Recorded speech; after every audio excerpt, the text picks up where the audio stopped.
Dear students, welcome to Geography class. Today we are going to see the third session of the chapter Major Landforms of the Earth. Let's go to the schema of the session. Today mainly we are going to learn about the valleys and importance of the valleys. So let's go in detail. What a beautiful valley, isn't it? What do you mean by valley? Valleys are elongated low areas lying between mountains. Generally, it has got a river at the bottom. There are mainly four types of valleys. Can you guess which are they?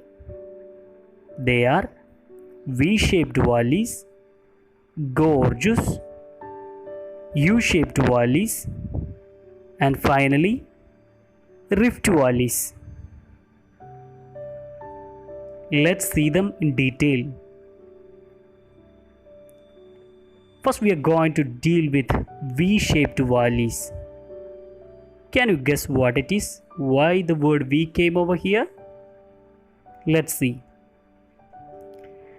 Valleys formed by river resemble the alphabet V is called V-shaped valleys.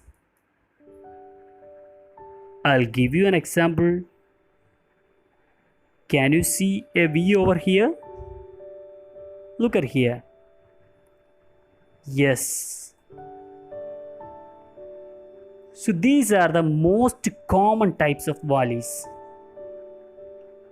Valleys formed by rivers which resembles the alphabet V is called V-shaped valley. Let's move on. Second type of valley is gorges. They are very deep with steep walls and they resembles the alphabet I. In V-shaped valleys, the alphabet was V. When it comes to the matter of gorges, it resembles the alphabet I. We will see a picture. Here is an example of gorges. Valleys formed by the Indus and Brahmaputra, when they cut across Himalayas, it becomes a gorgeous. That's an example. I hope this concept is clear. Let's move to the next type of valley, that is U-shaped valleys.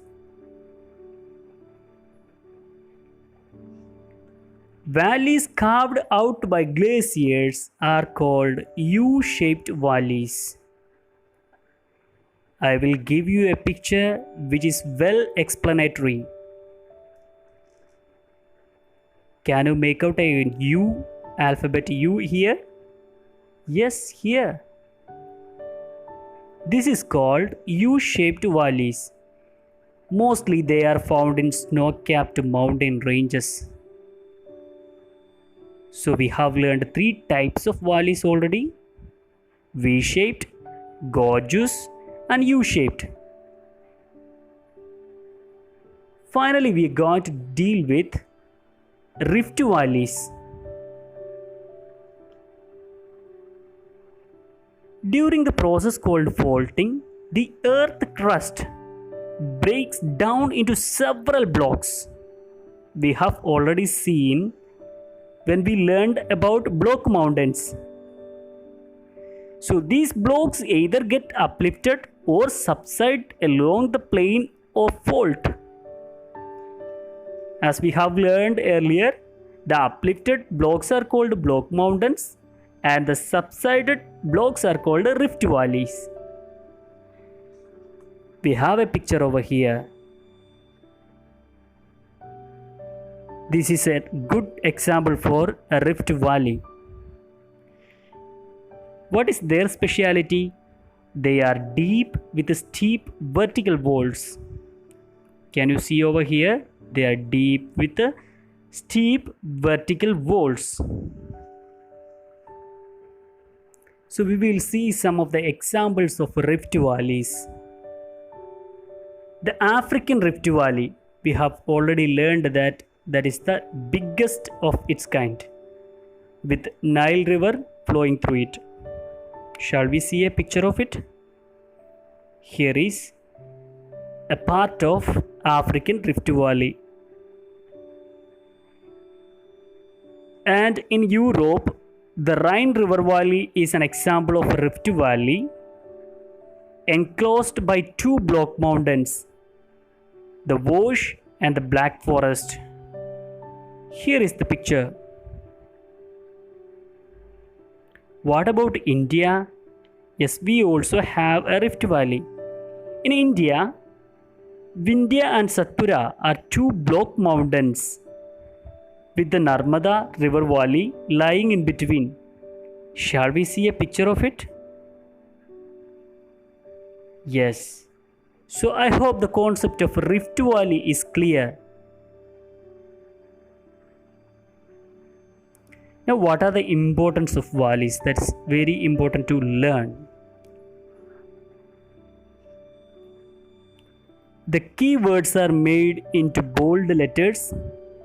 First of all, it helps us for agriculture. See, river valleys have flat land, fertile soil, and ample water supply. Thus, they are suitable for agriculture. Secondly, it is suitable for animal grazing. Some valleys have vast meadows that are used for animal grazing. And it is also known for scenic beauty. Thus, it attracts a lot of tourists.